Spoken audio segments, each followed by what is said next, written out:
All right, thank you very much. I appreciate both of you being here this evening. JC, if we move on to number 6, please. Item number 6, discussion and possible action requested by Councilmember Freed regarding town status on the National Trust for Historic Preservation's list of America's 11 Most Endangered Places, Historic Places.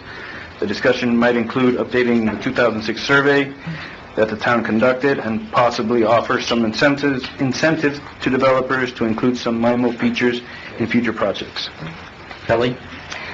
I think many of you have seen the front page article that we made in the Herald. This was Sunday, July 13th.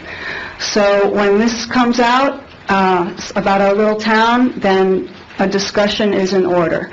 So I would like to clarify tonight what this means for us, what it means for property owners, what it means for the buildings, and anyone who, was not aware of this right now, the fact that the entire East Island has made the list of the National Trust for Historic Preservation's 11 most endangered historical properties. So if you haven't filled out your form already and you want to ask some questions, please do. And I know that since I put the item on the agenda, the manager, who's not here, and the mayor attended a meeting with the county. So, Mayor, I don't know if you'd like to explain the meeting at the county, since I heard it secondhand. And then I would like to invite Terry D'Amico to come up. Terry is a renowned expert on MIMO, and she's authored many books and participated in some, and I think she can definitely clarify what this architecture means to us. Thank you, Kelly. Ron, myself, and Michael Miller, our town planner, did have a brief meeting last week with Deputy Mayor Jack Osterholt, Kathleen Hoffman, thank you, from the Dade County Historic Preservation, and some staff members, and we'll be reporting back to the council and the citizens about that meeting and some follow-up discussions, hopefully by the time of the next council meeting. Ms. D'Amico, since you've been invited, please. Good evening, Terry D'Amico, 9101 East Bay Harbor Drive, and I read the planner's report, and I just want to kind of talk about a few things there. That survey that was done in 2006, it's 10 years, it's basically, he made mention that 97% of the buildings were of 50 years of age, and they weren't. It was about 60. And we have to update that. But once the survey was done, the conclusion was that we should designate the district of the East Bay Harbor, and we can go national and local. Now, they're saying that we qualify. And within the last, 8 years, all these buildings have now qualified. So we have like 170 buildings that could qualify for the national district. But we don't have the funds. That's a lot of money. So out of I guess, a little bit of frustration with seeing the buildings being knocked down without any consideration, you're not even documenting them. We went ahead, the preservation community, and nominated the Bay Harbor Islands for this honor. And basically it's an honor, because without even having to submit all these recordings of every building, they honored us with, we should be designated. And for years I've been cultivating that relationship with the National Trust by giving them tours. And everyone in this country loves it. Palm Springs, there's LA, you go to Las Vegas, everyone in Miami, they enjoy this architecture, and we're just seeing it demolished every day, and they're going to be more demolished. So in the report, it was said 3 times that the people in this town didn't want it. But I wanted to remind you that in 2006, those people were from the West Island, and you were including them. And there was no intention to ever include the West Island, in designation. And we're not even saying it should be preserved. We just don't want to, it's what we're getting in its place that's so bad. It's overdevelopment. They're dwarfing these little buildings that were designed to be, receive sunshine and all their little details. They're garden apartments. A lot of them, their windows and their front entrances look now into parking garages. So what's happening is that we're not really getting anything in its place that's redeeming, and it's really hurting it. And then I kind of say that you guys have had the power the whole time. I want to there was a meeting, there was a charrette in 2002, and this is the comments that came out of the charrette. We want a beautiful environment, human scale, walkable neighborhoods, thriving active business district, building heights, there should be no more than 75 feet, variable heights for a minimum of 2 stories and maximum 5 stories for the interior, maintain spacious feeling, establish permanent design review board, higher buildings, greater setbacks, landscaping, and the big no pedestal parking style for the taller buildings. And then I wasn't even at this meeting, and they said, don't forget about historic preservation, planners should educate the public of the values, integrate into development, and you've constantly, these TDRs come up, and you think as though these buildings are vested rights, and you're not thinking about what the harmonious, the criteria for harmony in this island. I mean, that's the criteria for the Planning and Zoning Board and for you. And you're not being thoughtful and or sensitive to these older structures. So how you want to integrate, good planning, because a 20-story building, a 2-story building next to a 10-story building is not compatible. And what's happening is you're really kind of bringing in a lot of development that's not very sensitive. And I think the TDRs, they were designed, TDRs were designed, it's from the Florida statute, it's a useful tool to preserve historic buildings and create public open spaces. And you're not using it that way. So I don't know what the answer is, but I wasn't going to let these buildings go without some kind of recognition. And we're going to fight, we're going to keep on fighting for it. We're going to let you know how much we want these buildings. And, Morris Lapidus, Norman Giller was the planner. Great Norman Giller, the architect for the Diplomat, and many others. And, we have Melvin Grossman. He was the architect for Caesar's Palace in Las Vegas. They are all on this little tiny island. There is nothing else like this, okay, in the country, and it's that special. And that acknowledgement is a PR, public awareness piece. It doesn't do anything but bring attention to our cause. So I ask you, please, be sensitive. Please, when you look at these buildings, use the TDRs for the right thing. Thank you. And we do want you to save it. Thank you. I'm sorry, I have Mr. Miko, I believe the Vice Mayor had a question for you. Good evening, Terry. Yes. Hi. I had a question. You mentioned earlier about this the national designation and whatnot. How did that come to be? Well, basically, it's the National Trust. Okay, are you familiar with the National Trust? I read it, but what I'm asking is the town didn't apply, so who applied for it? I did. We did. A number of us did. You did? Yeah, we were supporting it. Okay. All right, thank you. Right.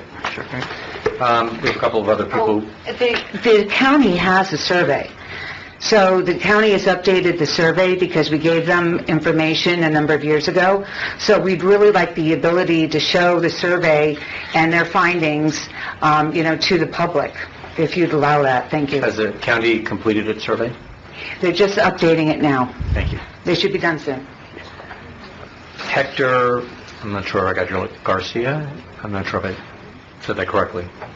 No, I didn't write it very clearly. No, you're right. Last name's Gualda. Just state your name and your address. Hector Gualda, 1155 103rd Street. I'm going to be very brief. The distinction that has come upon this town should be considered an honor, an absolute honor. Please don't squander it. Miami Beach had a vision, and they did some good preservation work.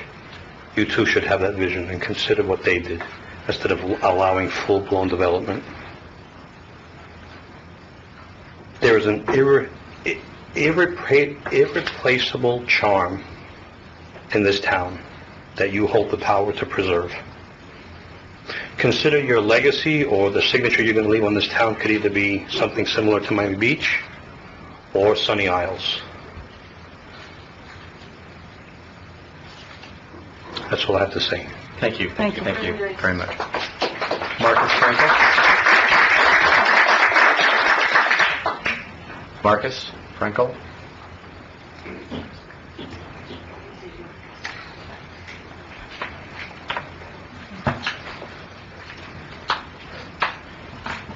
I'm going to give you some observations, professional observations and Please personal introduce yourself. observations. Name and For the address. record, Marcus Frankel, resident and architect in Bay Harbor Island. And to help you with these observations, I did a photographic study, which I'd like to hand out to you that you can look at. Sure, please do.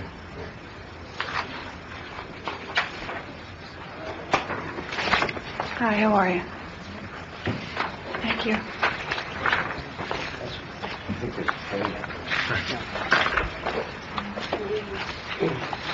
Thanks.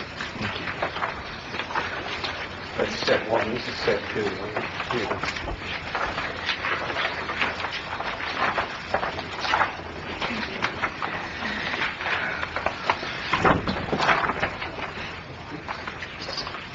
Yes, sorry. Thank you, Marcus. Set two. We'll primarily focus on set one.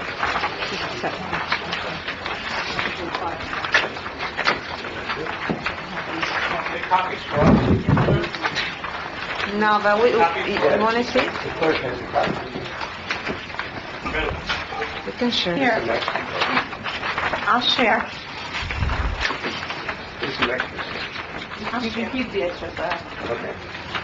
Marlene, will you be able to reproduce these for in town hall tomorrow for anybody who wants? So if anybody wants a copy of this and doesn't have it tonight, you can pick up a copy tomorrow.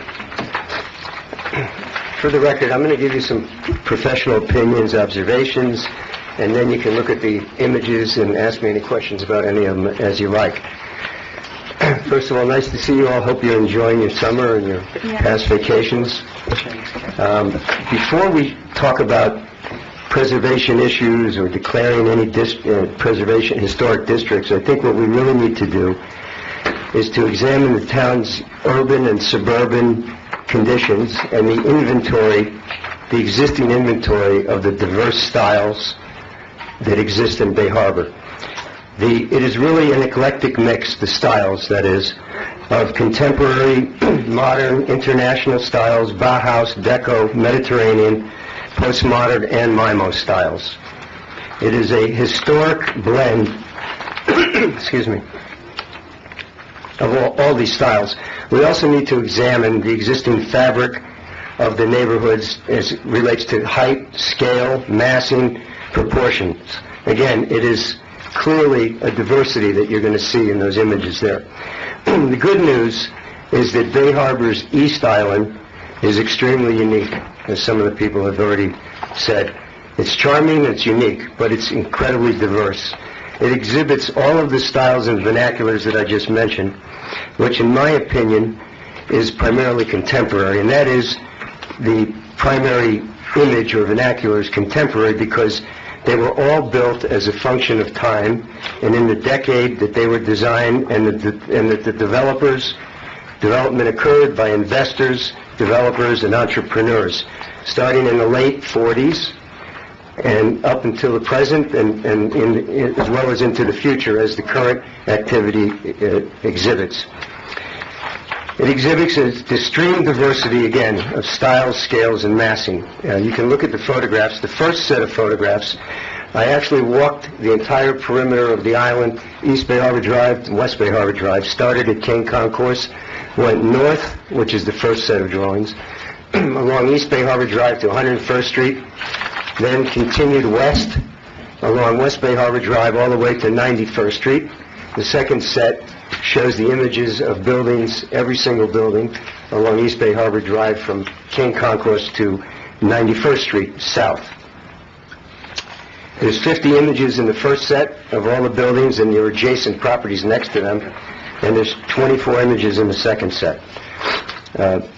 I suggest, and this is my suggestion as an architect, planner, and resident that loves the island. I've been here since the 50s, some of you know that. I've built many buildings on the island as a developer and many more as an architect, that we need to embrace this diversity of styles, scales, and proportions, and that it is our uniqueness and it is our charm. Simply that. Getting 3 more minutes? No, it stopped there. Thank you. If you have any questions about any of those images, I'd be happy to... Any questions? Thank you. Thank you. All right, thank you very much, Marcus. And thank you for preparing these handouts.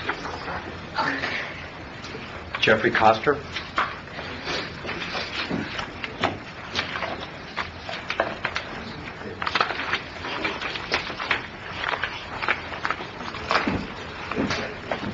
I have several remarks. They may run over. Just need your name and your... Yeah, Jeff Coster, 1135 103rd Street, East Baywood Drive. So I'd appreciate it if the council might indulge me if I go over a little bit. At this time, Bay Harbor Island is on the threshold of creating an innovative and dynamic community, and above all else, scaled for living. Surrounded by overdevelopment, our council has crafted a considerate and sympathetic approach to density and height. Don't allow outside organizations to take control of our community. The council has influence. Don't give it up. Fight the assault on our town. For those that want to limit height and density, you have won that fight. In 2010, we had to fight to stop our building from becoming landmarked. Miami-Dade preservation officials said, and I quote this from the newspaper, they halted an effort in 2010 to designate 2 buildings historic because of opposition from the town council and the residents. Words and actions have consequence. Words and actions have consequence. With the council's support and Miami-Dade officials withdrawing their effort to designate our building in 2010, we felt free and unencumbered. For those reasons, we decided to proceed with the sale of our building. The ever-increasing cost of maintenance and upkeep in our building was the other reason. If our building once again is targeted for historic designation, I would hope that the town council would take the same actions and positions in defending our property as they did in 2010. A reversal in the council's position will cause significant financial hardship to all parties. And if the preservationists reverse their decision, that shows to me that they lack a lot of credibility. Terry D'Amico presented us with MIMO, and since I can remember, Terry D'Amico has been trying to change the image of our town to fit her aesthetics. The town had a symposium on historic preservation and creating an historic district. There were several meetings held. No one at that time showed interest in having their buildings landmarked or becoming part of an historic district. The town's residents took no action. At this point, I don't believe anybody has requested their buildings to be landmarked, including Terry D'Amico. Those residents that are here tonight to speak in favor of historic designation, that's wonderful. Please give the council your name and address so you can list your buildings for a historic designation. I applaud you. However, first investigate the downside of your decision, one of which is another layer of government dictating to you what you can and can't do to your building. And it won't be the town of Bay Harbor, it'll be the preservationists. Now, why not freeze the entire town, make it a museum with all 3 islands? Because of Dexter and MIMO, our privacy has been violated with fans jumping over the fence. let's see, the preservationists don't want buildings destroyed, but they don't care about the lives they will be destroying. If we are not able to proceed with our project, it will be financially devastating to our residents. I'm 70, my mom's 93. When I was your age, up on the town council, you're all fairly young. I never expected the changes in my life. For those of you, Physically, Mr. Coster, we'll take care of the time. I gave Ms. D'Amico a little bit more extra time. When I go up there, I want the same. Okay, Thank that's you. fine. Go ahead, Mr. Coster, finish up, please. okay, thank you. I'd appreciate it if the town council would look through the eyes of somebody who is in their 80s. The first night I spent in my building was December of 1958. I have a deep affection for my building. But paying off our $450,000 loan for concrete restoration, and the concrete is again starting to spall out, it becomes impossible for us to maintain our building. The MIMO building, anyway, Bay Harbor Island is not the only MIMO district. Normandy Isle, North Beach, Biscayne District are all historic MIMO districts. After all, MIMO started in the 40s and ended in the 60s. There was a boom at that time, a construction boom. There was a glut of MIMO buildings in South Florida. We can't be the most important. Just look at the communities around us. Drive through these districts, and you will see dilapidated buildings because of the ever-increasing cost of maintenance. MIMO is a style that had a brief, funky life. The style passed out of favor. There is no reason to perpetuate an obsolete style of architecture in our new construction. The new modern, I'm almost finished, the new modern that is being built today, 50 years from now, will be the same as the MIMO is now. Don't allow outsiders to take control of our island. The council has influence. Don't give it up.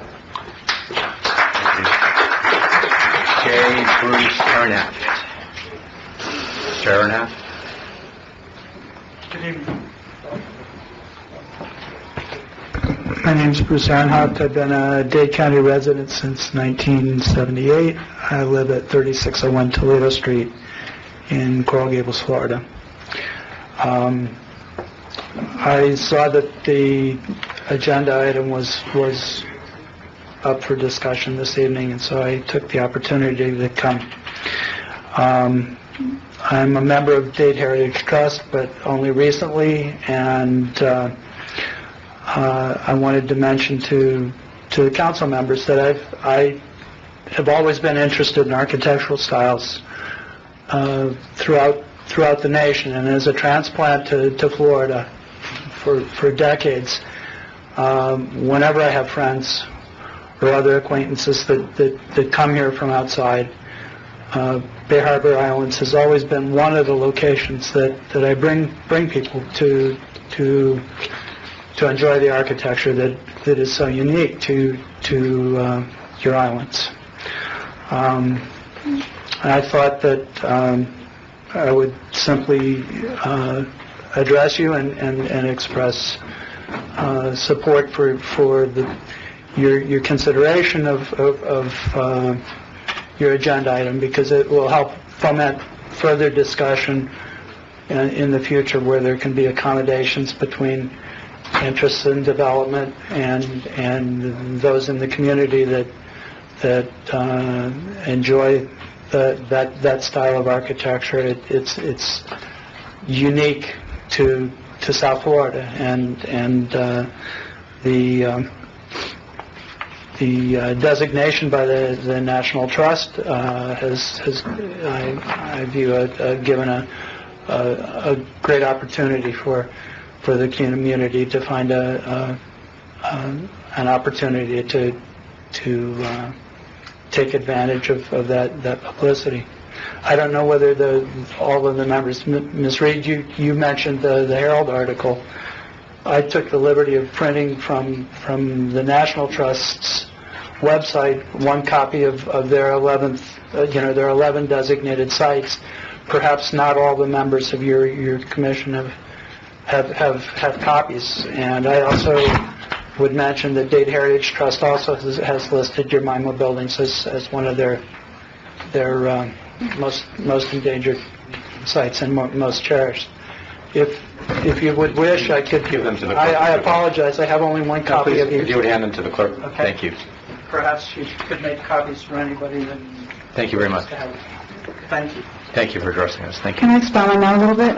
Can you? Sure. Yeah, just, as you mentioned, the Dade Heritage Trust, I know that they've listed them, and anybody who wants to find out more information, I know that there's a website, keepbayharborbeautiful.com, that'll show all the photos, and then the Dade Heritage Trust also has a website, as does the National Trust, and there's a very nice video. So I think just by going to YouTube or by Googling the 2014 11 endangered properties, it's very easy to find, and then you'll see they're all over the country, and they're, all different genres of history, and you'll see exactly what they mean by fitting in there.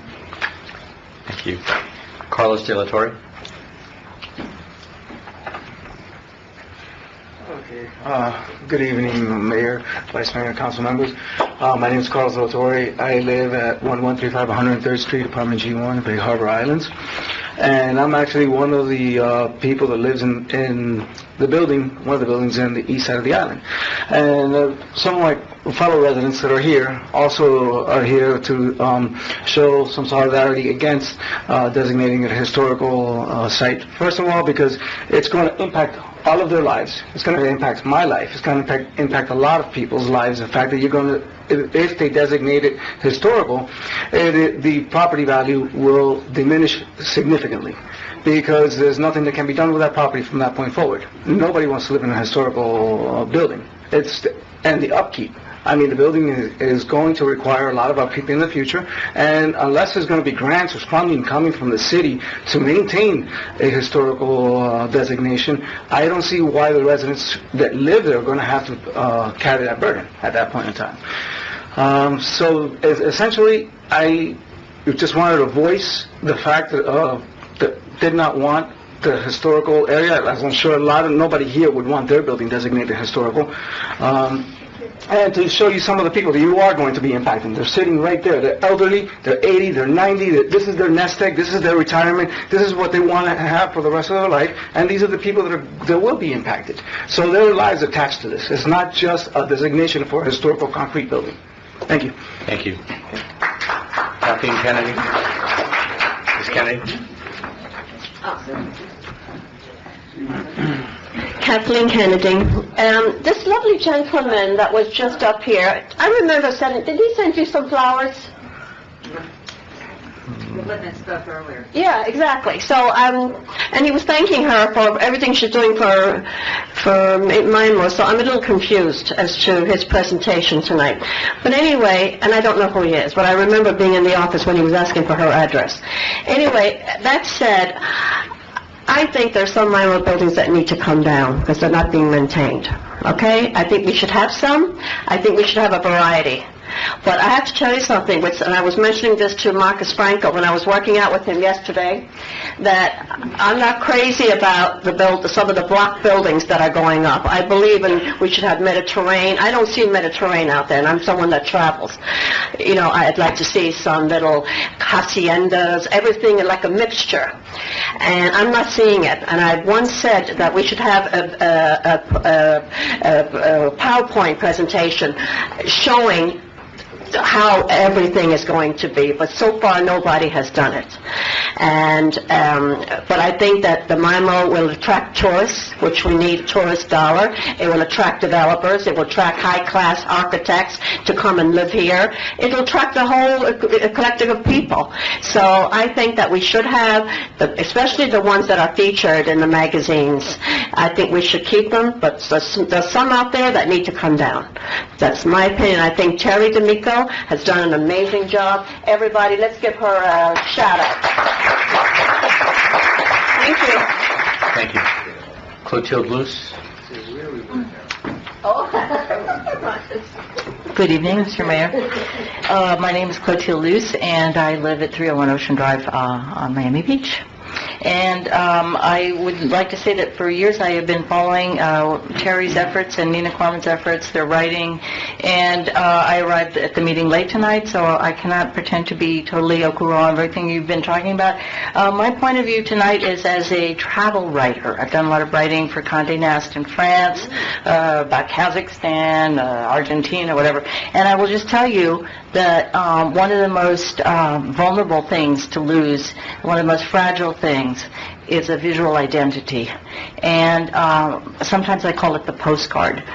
You can apply names to it, you can be analytical and give it, historical names or whatever, but it's immediately recognizable, and it's something that is so fragile. And you begin to chip away at it, and you lose that very rare commodity that is a visual identity.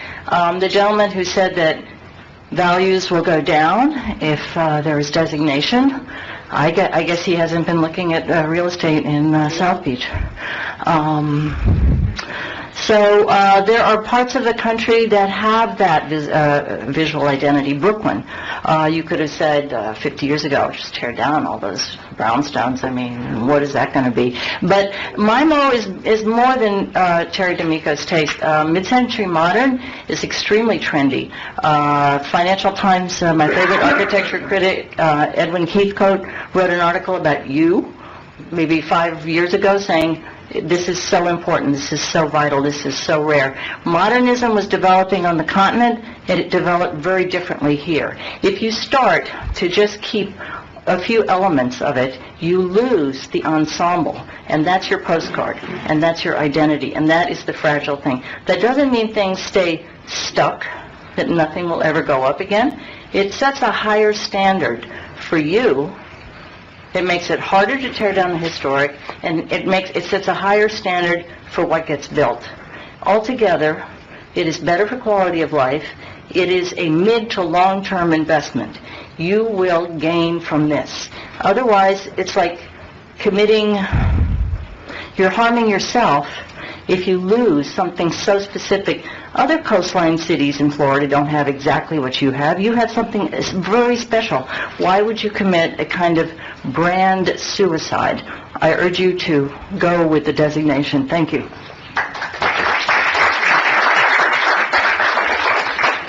That covers the people who have signed up to speak on the item. Kelly, did you want to finish up the conversation?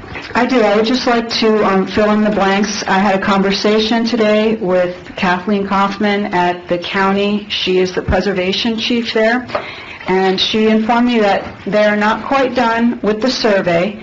They are working on it, and when they are done, at the next opportunity, whenever we can fit them in, they would love to come and to give their PowerPoint presentation and to directly answer your questions, because it seems to me like right now this is really not in our hands.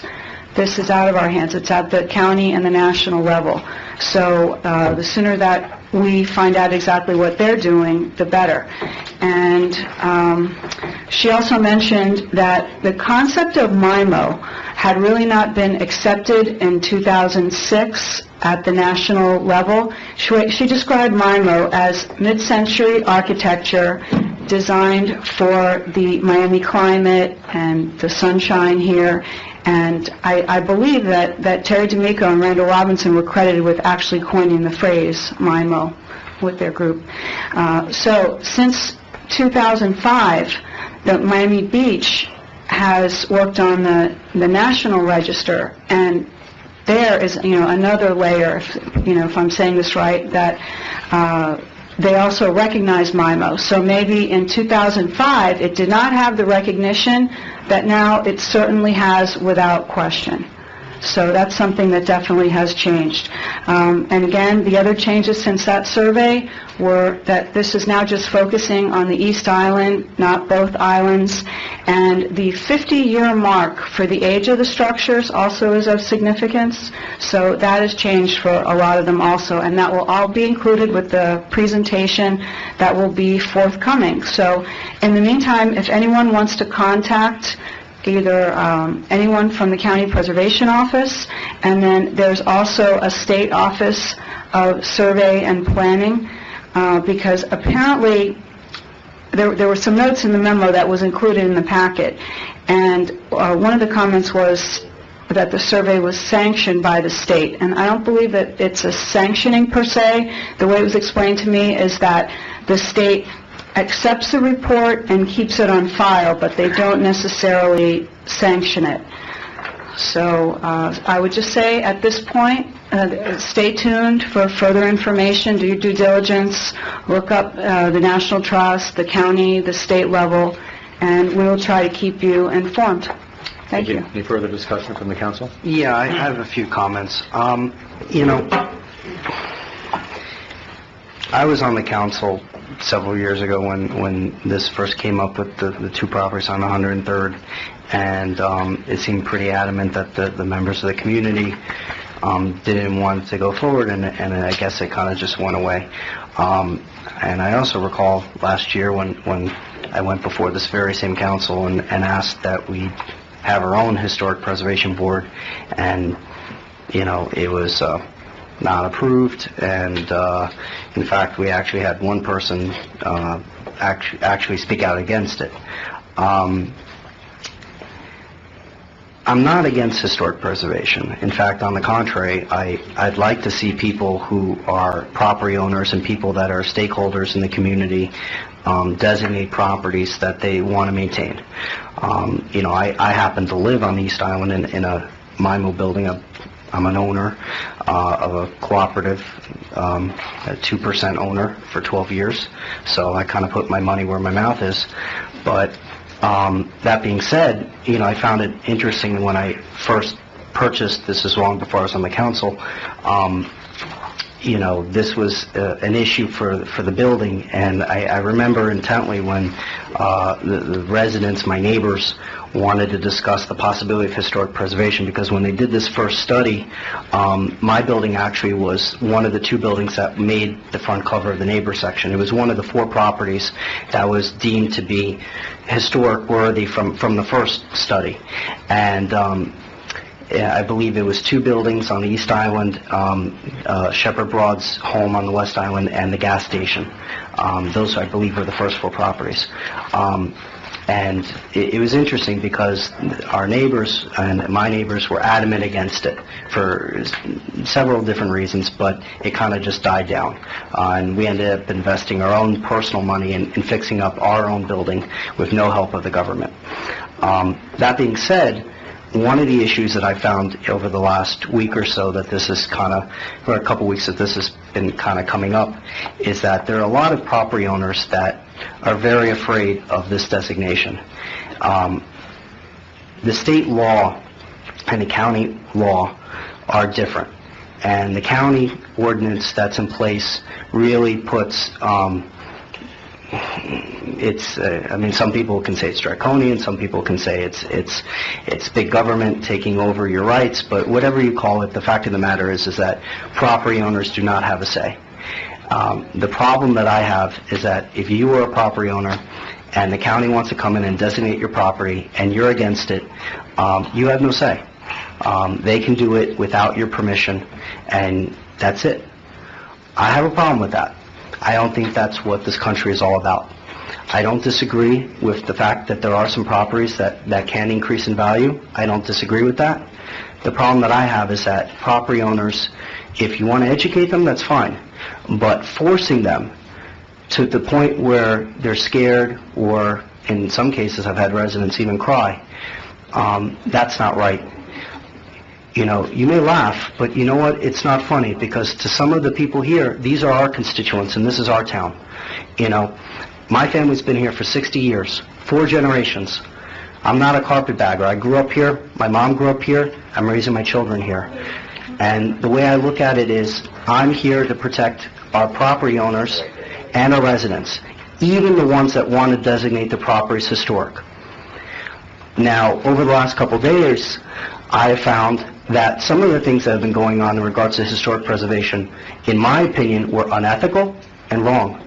And in the upcoming days and weeks, you're going to find out more about it. And I think it's going to be very embarrassing. But I will tell you this, that some of the things that were mentioned in their application were just downright untruthful. that this designation that came from this prestigious organization, all the information I was giving to them was not correct. And thus, some of the information that was in the Miami Herald and some of the information that was disseminated was not correct, and put this town in a poor light.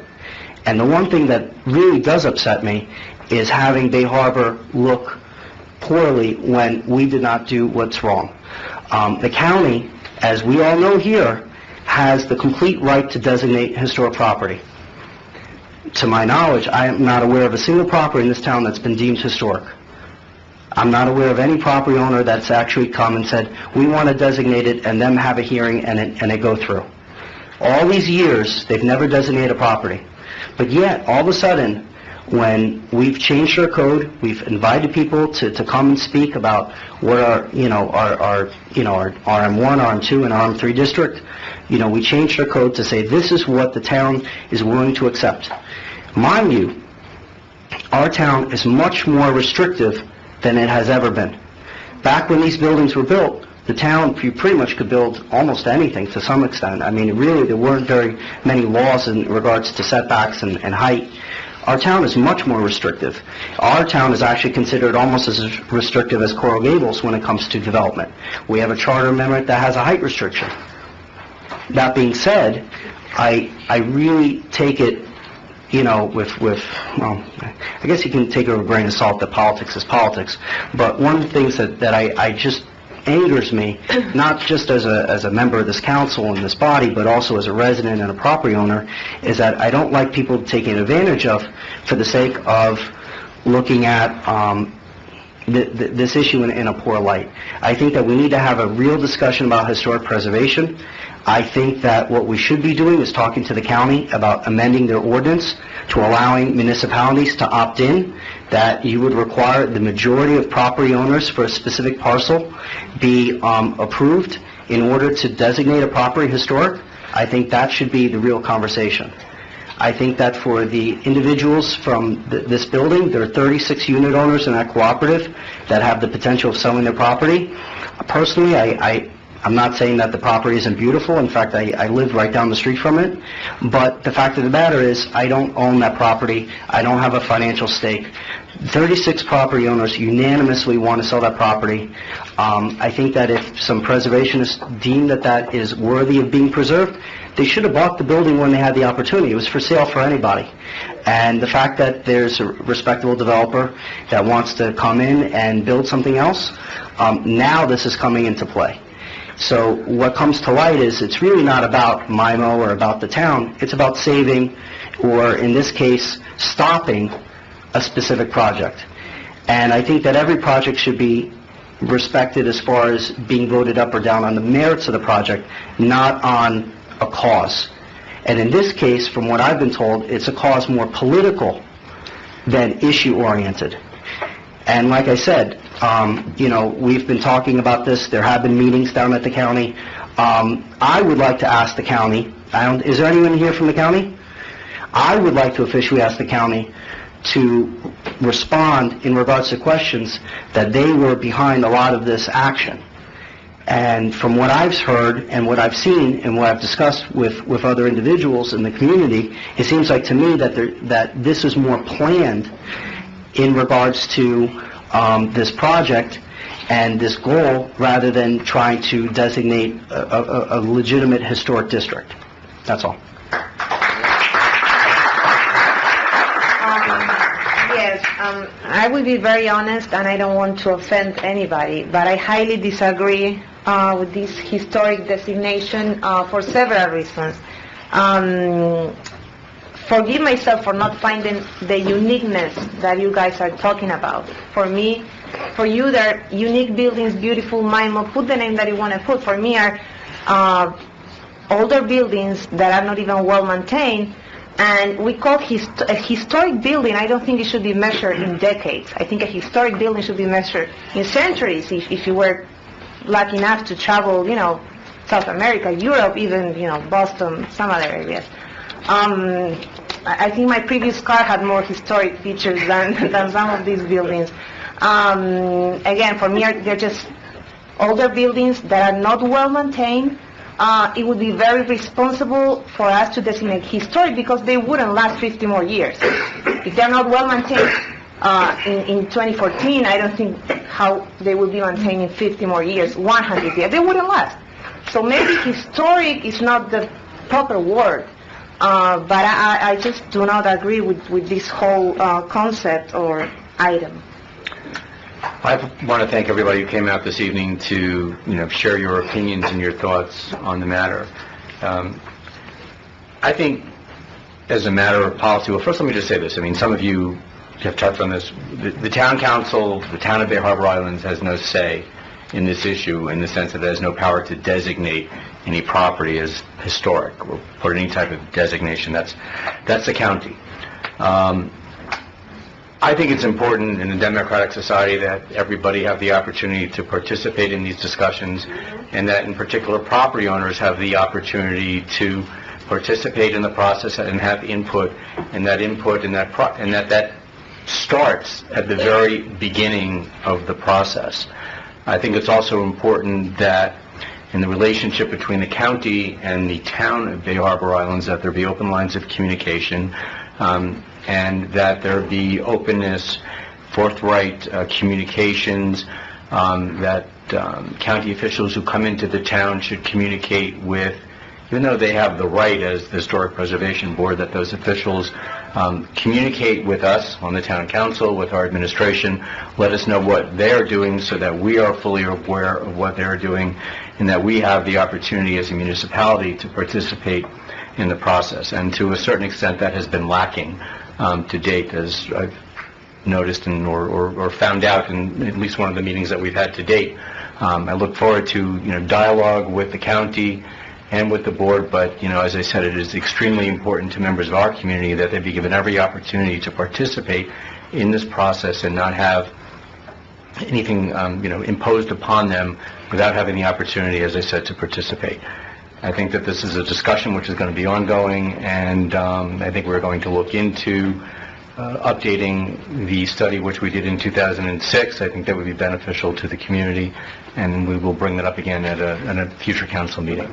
Thank you. Tracy, next item, please. Item 7,